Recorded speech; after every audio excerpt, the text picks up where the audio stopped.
اعوذ باللہ من الشیطان الرجیم بسم اللہ الرحمن الرحیم۔ حضرت عبداللہ بن عباس رضی اللہ تعالی عنہ سے مروی ہے کہ ملک شام میں ایک یہودی عالم معمول کے مطابق ہفتے کے دن تورات کی تلاوت کیا کرتا تھا۔ ایک دن تورات کی تلاوت کر رہا تھا کہ اس نے حضور اکرم صلی اللہ علیہ وآلہ وسلم کی شان و شوکت کے بارے میں 4 آیاتیں دیکھی تو یہودی نے غصے میں آ کر کتاب میں سے شان و شوکت والی عبارات کو کاٹ کر جلا دیا۔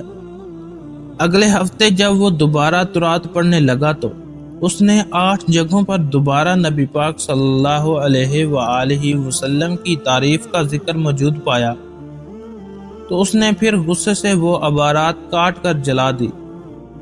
تیسرے ہفتے جب اس یہودی نے تورات کھولی تو 12 جگہوں پر اس نے نبی پاک صلی اللہ علیہ وآلہ وسلم کی شان و شوکت کا ذکر موجود پایا تو سوچ میں پڑ گیا کہ اگر میں نے آج پھر ان عبارات کو جلا دیا تو اسی طرح ساری کی ساری تورات ان کی شان و شوکت سے بھر جائے گی۔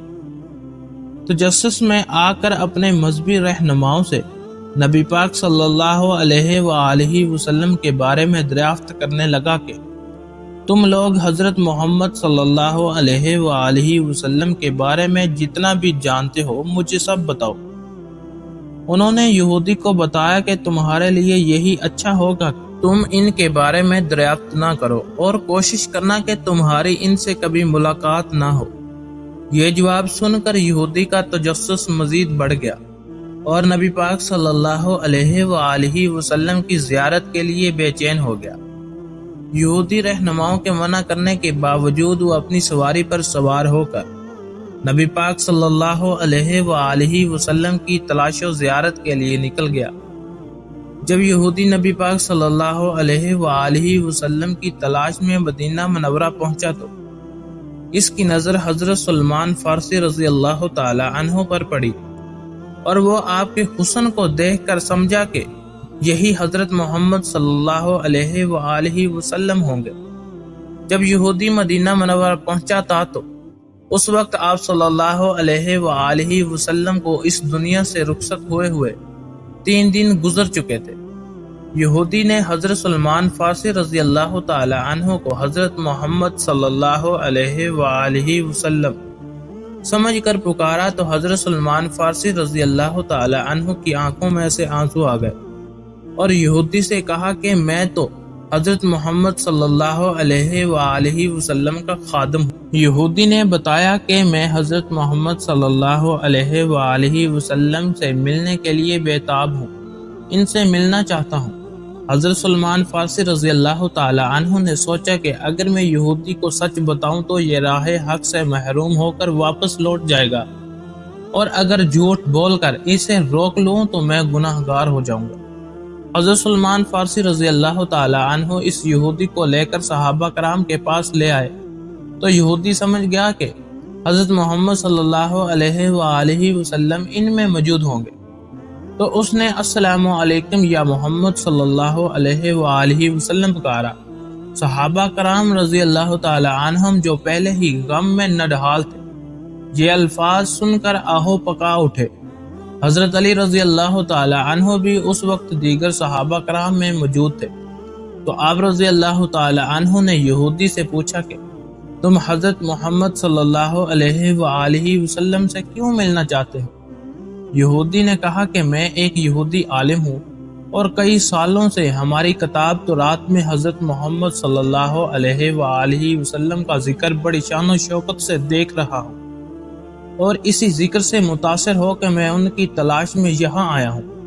حضرت علی رضی اللہ تعالی عنہ نے فرمایا کہ اے یہودی، ہمارے نبی کریم صلی اللہ علیہ وآلہ وسلم کو اس دنیا سے رخصت ہوئے 3 دن گزر چکے ہیں۔ یہ سن کر یہودی غم میں مبتلا ہو گیا اور اپنے سفر کی ناکامی بیان کرنے لگا۔ یہودی افسردہ ہو کر کہنے لگا کہ اے کاش میری ماں مجھے پیدا ہی نہ کرتی اور نہ ہی تورات کا مطالعہ کرتے ہوئے میری نظر آپ صلی اللہ علیہ وآلہ وسلم کی شان و شوکت پر پڑتی۔ اگر یہ سب میرے نصیب میں تھا تو کاش مجھے آپ صلی اللہ علیہ وآلہ وسلم کی زیارت بھی نصیب ہو جاتی۔ پھر یہودی نے کہا کیا تم میں سے کوئی آپ صلی اللہ علیہ وآلہ وسلم کے خاندان سے تعلق رکھتا ہے جس سے میں حضرت محمد صلی اللہ علیہ وآلہ وسلم کے اوصاف اور حلیہ مبارک کے بارے میں پوچھ سکوں؟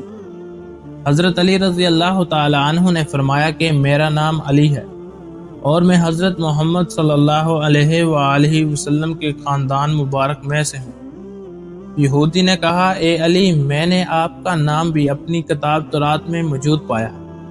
حضرت علی رضی اللہ تعالی عنہ نے آپ صلی اللہ علیہ وآلہ وسلم کا حلیہ مبارک بیان کرتے ہوئے فرمایا ہے کہ آپ صلی اللہ علیہ وآلہ وسلم کا قد نہ زیادہ لمبا تھا اور نہ ہی چھوٹے قد کے مالک تھے۔ سر مبارک گول، پیشانی کشیدہ، پلکیں ذرا، آنکھوں کی رنگت خوب سیاہ تھی۔ تبسم فرماتے ہوئے دانت مبارک سے نور چمکتا تھا۔ سینے سے ناف تک بالوں کی لکیر تھی۔ ہتھیلیاں نرم اور ان پر گوشت زیادہ تھا۔ آپ صلی اللہ علیہ وآلہ وسلم کی مہر نبوت شانوں کے درمیان تھی۔ جب یہودی نے یہ سب سنا تو کہا، اے علی رضی اللہ تعالی عنہ، بلا شبہ آپ رضی اللہ تعالی عنہ نے سچ فرمایا۔ جو اوصاف تورات میں لکھے ہیں آپ رضی اللہ تعالی عنہ نے وہی بیان کیے ہیں۔ پھر یہودی نے کہا، اگر آپ کے جسم مبارک سے لگا ہوا کوئی کپڑا موجود ہے تو میں اسے سونگھ کر اپنے آپ کو تسکین دینا چاہتا ہوں۔ حضرت علی رضی اللہ تعالی عنہ نے حضرت سلمان فارسی رضی اللہ تعالی عنہ سے کہا کہ حضرت فاطمہ الزہرا رضی اللہ تعالی عنہ سے آپ صلی اللہ علیہ وآلہ وسلم کا کرتا مبارک لے۔ حضرت سلمان فارسی رضی اللہ تعالی عنہ گھر پہنچ کر دروازہ کھٹکھٹایا اور کہا کہ میں سلمان فارسی ہوں۔ حضرت علی رضی اللہ تعالی عنہ نے آپ صلی اللہ علیہ وآلہ وسلم کا کرتا مبارک منگوایا ہے۔ حضرت بی بی فاطمہ الزہرا رضی اللہ تعالی عنہ نے آپ صلی اللہ علیہ وآلہ وسلم کا کرتا مبارک حضرت سلمان فارسی رضی اللہ تعالی عنہ کے حوالے کیا، جس پر کھجور کے ریشے سے 7 جگہ پر پیوند لگے ہوئے تھے۔ حضرت سلمان فارسی جبہ مبارک لے کر حضرت علی رضی اللہ تعالی عنہ کے پاس لے آئے۔ سب سے پہلے حضرت علی رضی اللہ تعالی عنہ نے کرتا مبارک سونگھ کر سینے سے لگایا، پھر دیگر صحابہ کرام رضی اللہ تعالی عنہ نے ایسا کیا۔ یہودی نے کرتا مبارک پکڑ کر سونگا اور کہا کہ یہی نفیس عمدہ خوشبو ہے، میں نے آج تک ایسی خوشبو نہیں سونگی۔ اس کے بعد یہودی حضور اکرم صلی اللہ علیہ وآلہ وسلم کی قبر مبارک پر گیا اور آسمان کی طرف اپنا رخ کر کے کہا، اے اللہ، میں گواہی دیتا ہوں کہ تو واحد اور لا شریک ہے، اور میں یہ بھی گواہی دیتا ہوں کہ اس قبر مبارک میں آپ کے محبوب حضرت محمد صلی اللہ علیہ وآلہ وسلم سچے نبی ہیں، اور میں ان پر امان لاتا ہوں۔ پھر اس نے دعا مانگی کہ اے اللہ، اگر آپ نے میرا دائرہ اسلام میں داخل ہونا قبول فرما لیا ہے تو میری روح کو آج ہی اور اسی جگہ پر قبض فرما لے۔ ابھی اس نے یہ کلمات ادا کیے ہی تھے کہ اس کی روح پرواز کر گئی۔ حضرت علی رضی اللہ تعالی عنہ نے غسل دے کر جنت البقیع میں دفنا دیا۔